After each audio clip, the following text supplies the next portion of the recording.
A'udzubillahi minasyaitonirrajim. Bismillahirrahmanirrahim. Assalamualaikum warahmatullahi wabarakatuh. Innal hamdalillah nahmaduhu wa nasta'inuhu wa na'udzu billahi min shururi anfusina wa sayyiati a'malina. May yahdihillahu fala mudilla lahu wa may yudlil fala hadiya lahu. Asyhadu an la ilaha illallah wahdahu la syarika lah, syahadatan man huwa khairu maqama wa ahsanun nadiya. Asyhadu anna sayyidana Muhammadan abduhu wa rasuluh al-mutasifu bimaqami kibarun wa sobiyan. Qala Allah Ta'ala fi kitabil karim wa waslahul qailin walau anna ahlal qura amanu wa taqaw la fatahna alaihim barakatim minas sama'i wal ard walakin kadzabu wa udnahu bima kanu yaksibun. Ahbab dan kiram rahmatullahi, sahabat dakwah Tangsel, kafah perspektif yang saya cintai, yang saya muliakan, yang dimuliakan oleh Allah Subhanahu wa Ta'ala. Alhamdulillah wa syukurillah, hari ini kita melanjutkan dakwah kafah perspektif. Alhamdulillah, Allah Subhanahu wa Ta'ala memberitahu pada kita, walau anna ahlal qura amanu wa taqaw la fatahna alaihim barakatim minas sama'i wal ard. Walau anna ahlal qura, andainya penduduk suatu negeri beriman dan bertakwa pada Allah Subhanahu wa Ta'ala, la fatahna alaihim barakatim minas sama'i wal ard. Allah akan menurunkan barokah dari langit maupun dari bumi. Dari langit itu berupa bermacam-macam. Kalau ada angin, anginnya itu pas ya, untuk kehidupan, untuk penyerbukan bunga-bunga ya, dan sebagainya. Ada hujan turun, itu bisa kita nikmati dengan pas. Walakin kadzabu, tapi kalau kita kadzab, mendustai ayat-ayat Allah, maka fa'akhadnahum makan yang sibuk, maka yang datang itu ada siksa. Kalaupun hujan turun yang bukan suatu keberkahan, tapi banjirlah, apalah yang kita dapatkan dari itu. Assalamualaikum. Hari ini, beberapa pekan ini kita dihebohkan oleh suatu berita yang cukup memprihatinkan. Yang sebenarnya berita ini desas-desusnya sudah lama ya. Yaitu tentang pondok pesantren di Indramayu. Itu yang menjadi pembicaraan viral sekarang ini ya. Nah, sekarang bukan itunya yang kita bahas, tapi kenapa itu muncul, kenapa itu bermunculan gitu.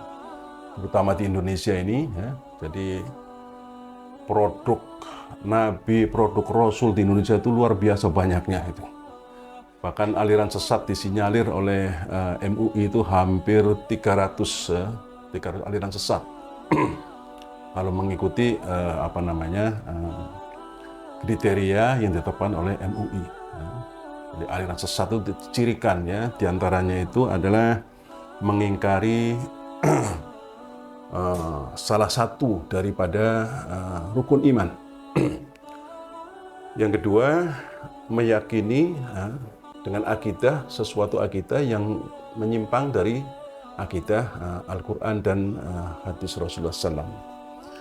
Yang ketiga, meyakini turunnya wahyu selain dari Al-Quran. Sesudah Al-Quran ada wahyu lagi, maksudnya begitu. Dan sebagainya, itu ada 10 kriteria yang diberikan oleh MUI. Dan dari 10 kriteria itu ternyata ada 300 aliran sesat di Indonesia. Muncul para nabi, ada Lia Eden, ya, yang sekarang alhamdulillah katanya sudah tobat. Ya. Kemudian Musadek yang mengaku-ngaku sebagai nabi. Kemudian yang terakhir adalah di Az-Zaitun ini. Assalamualaikum. Kenapa ini muncul semacam ini? Padahal kita tahu ya, bahwa Al-Quran itu ditugaskan kepada manusia. Manusia posisinya ada yang sebagai individu, sebagai individu, partia, ada sebagai ummah, ada sebagai pemegang kekuasaan. Itu tiga-tiganya ada di dalam Al-Quran. Seperti sholat, zakat, puasa, haji. Ya. Itu adalah taklif yang diberikan pada setiap individu.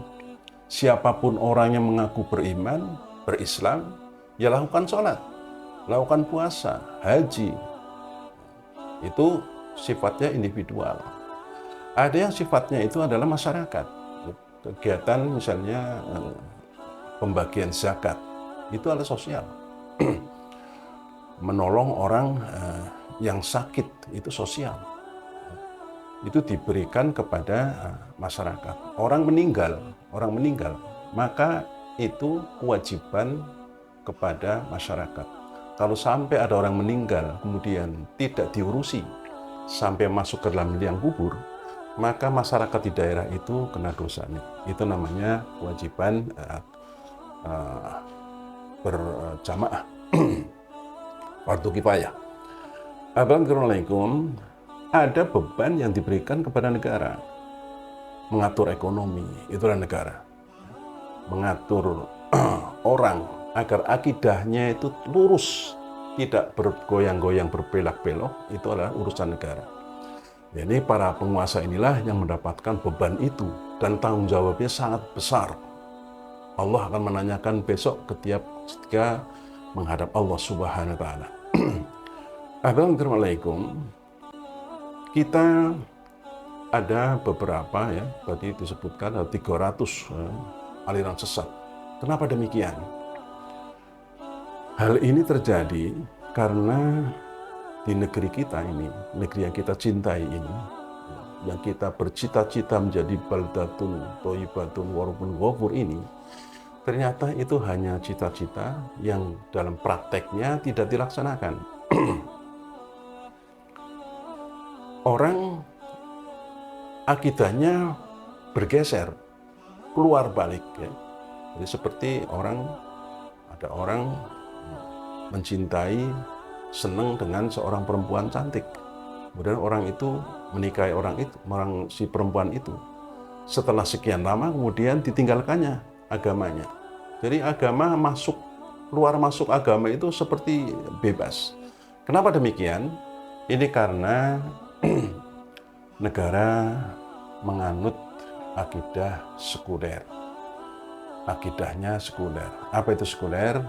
Itu adalah disebutkan sekuler itu adalah fasluddin anil khayah, fasluddin anid daulah. Jadi kehidupan, ya, beragama itu tidak masuk ke dalam urusan negara. Urusan negara itu urusan agama itu diserahkan kepada individu masing-masing. Nah, ini yang menyebabkan negara kemudian tidak peduli dengan orang keluar masuk ke dalam merubah-rubah akidahnya. Assalamualaikum. Padahal negara itu intinya beban dari Allah Subhanahu wa Ta'ala itu adalah hifdzuddin, menjaga agama.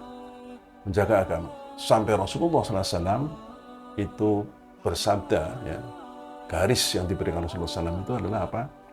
Man badala dinahu faqtuluhu.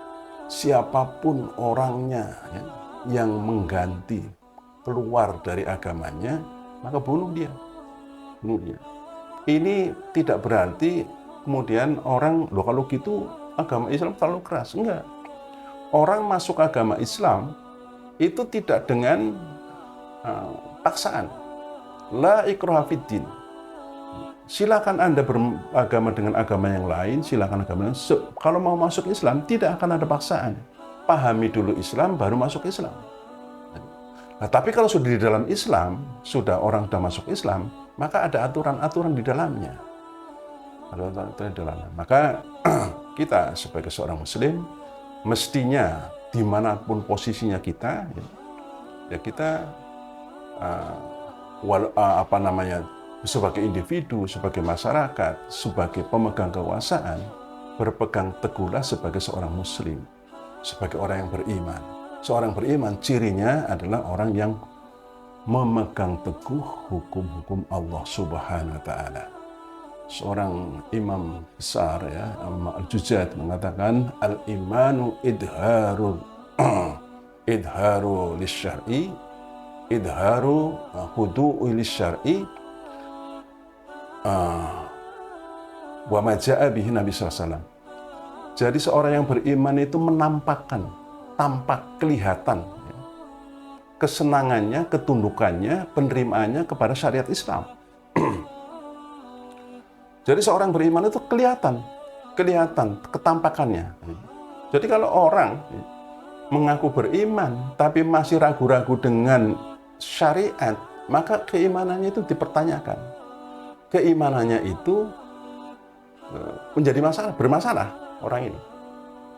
Jadi orang yang beriman itu tampak idharul khudu'i wal qabul lisyar'i wa ma ja'a bi Nabi sallallahu alaihi wasallam. Dan apa-apapun yang datang dari Nabi sallallahu alaihi wasallam. Wa man kana fi hadis syifa, orang-orang yang berada pada sifat ini, fa huwa mu'minuna haqqan. Maka orang ini betul-betul seorang mukmin bi ghairi syak, tanpa diragukan. Tapi kalau orang masih ngaku mukmin tapi syariat tuh nggak mau, syariat Islam tuh nggak mau, maka orang ini diragukan keimanannya. Nah, mari kita coba koreksi masing-masing. Penerimaannya terima.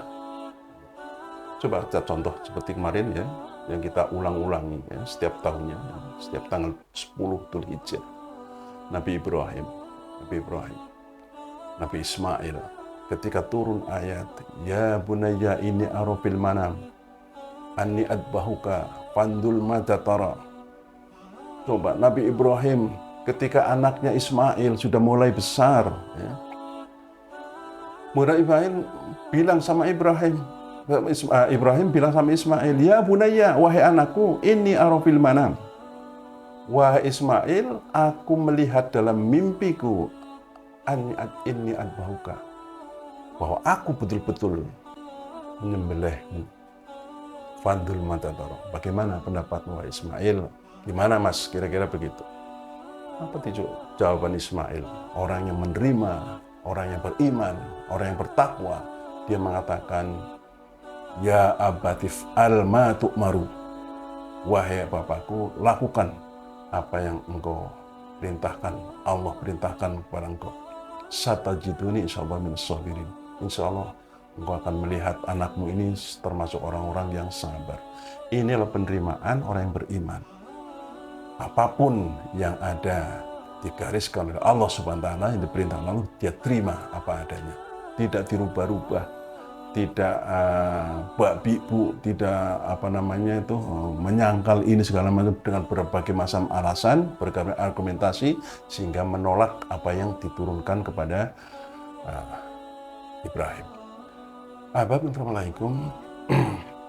Kita sebagai seorang muslim, ya, Allah SWT ya, sampai memberikan peringatan kepada kita bahwa orang yang beriman, innama qalal mu'minina idza du'u ilallah wa rasulih falyaqul inni